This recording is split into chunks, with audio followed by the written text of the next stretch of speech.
जय शिवराय.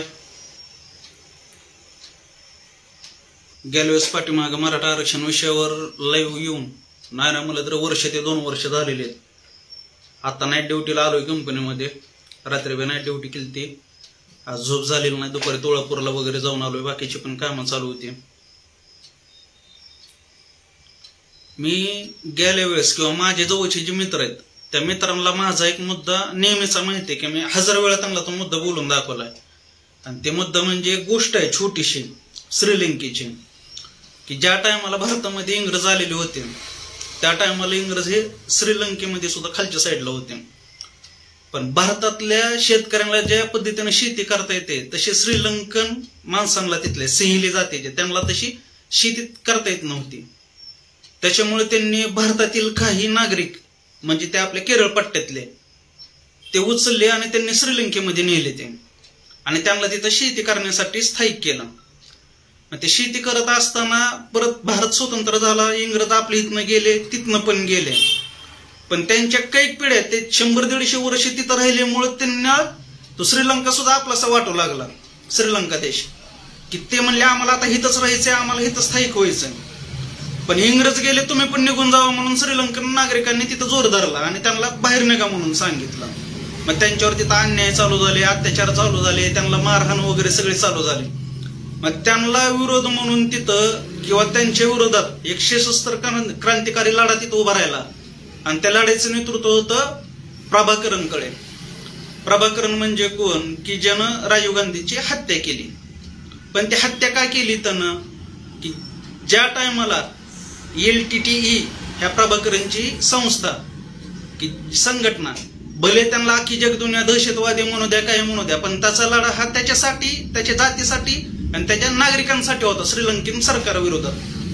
तर त्यानं त्या टायमाला सांगितलं, राजीव गांधींना सुद्धा त्यानं विनंती केली की भारतीय सेना तुम्ही श्रीलंकेमध्ये पाठवू नका, शांती सेना म्हणून. पण राजीव गांधींनी ते ऐकलं नाही आणि श्रीलंकेला साथ म्हणून आपली भारतीय शांती सेना तिथं पाठवली. आणि परत श्रीलंका म्हणजे भारतामध्ये जर त्यांचं जर सरकार आलं तर अजून परत भारतीय सेना श्रीलंकेला मदत करण म्हणून प्रभाकरणनं त्या टायमाला तिथं परत आपल्या भारतामध्ये राजीव गांधीची हत्या त्यांनी त्या टायमाला केलेली आहे. मग आता थोडस विचार करा, तो लढला त्याच्या समाजासाठी जसं लढला. आजपर्यंत मराठा समाजातील युवकाच्या किती आत्महत्या झाल्यात, पण शांततेच्या मार्गाने 58 मोर्चे निघाले, लाखोचे लोक रस्त्यावर होते, तरी सुद्धा आत्महत्या व्हायच्या त्या झाल्याच. पण त्या टायमाला त्या लाखोंच्या निघणाऱ्या मोर्चांना एकही चेहरा नव्हता, एकही नेता नव्हता. मी गेल्या वेळेस पण ज्यावेळेस बोललो त्या टायमाला जरांगे पाटलांचं नेतृत्व ह्या महाराष्ट्रामध्ये नाही का उभं राहिलेलं नव्हतं. पण आज बोलतो मी की जर चुकून जरांगे पाटील किंवा मंगेश साबळे ह्यांच्यासारखं एखादं सायकिन सनकी नेतृत्व जर मराठा समाजातील मुलांना जर भेटलं आणि सांगितलं की आपण मारायचं नाही, समोरच्याला मारायचंय, तर विचार करा मराठा आरक्षणाला जे विरोध करतात तो एक तरी जिवंत राहील का? कारण की आज फाशी तर घ्यायचीच आहे, मारायचं तर आहे. मग का मारायचं आपण स्वतः? समोरच्याला मारून का मारायचं नाही? हा विचार करणारे सुद्धा पोरं भरपूर आहेत. आणि जर भविष्यात जर असं झालं तर ना हे सरकारला पचणार असन किंवा इतर कोणाला पण, मग त्या टायमाला म्हणू नका मराठा समाजातील युवक नाही का दहशतवाद्यासारखे वागायला लागले, माओवाद्यांसारखं नाही का त्यांचा रस्ता निवडलाय. फक्त अजून पण म्हणतो जरांगे पाटील हे शांत नेतृत्व आहे.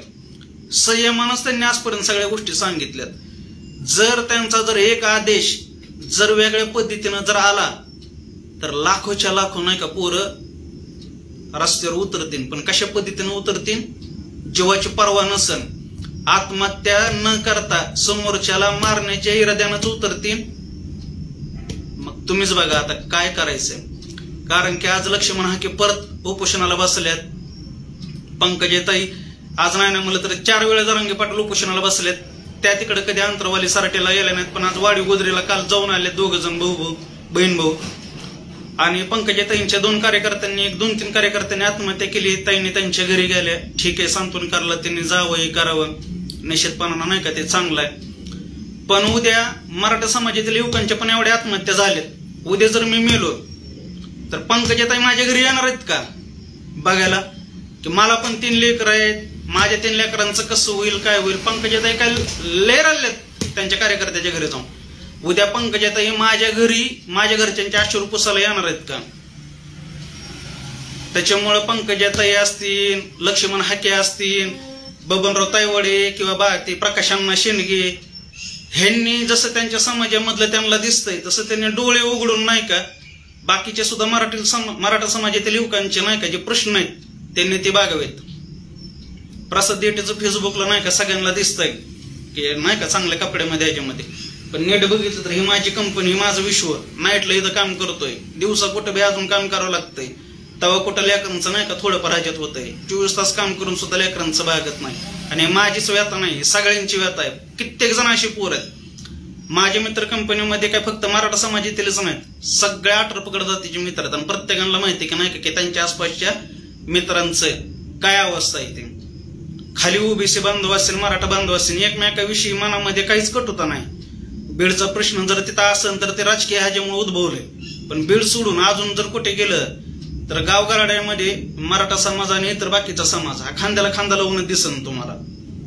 त्याच्यामुळे विरोध करणाऱ्यांनी सुद्धा नाही का थोडासा अभ्यास समाजामध्ये त्यांनी फक्त इतर वाड्या वस्त्यांमध्ये न फिरता बाकीच्या ठिकाणी सुद्धा फिरावं.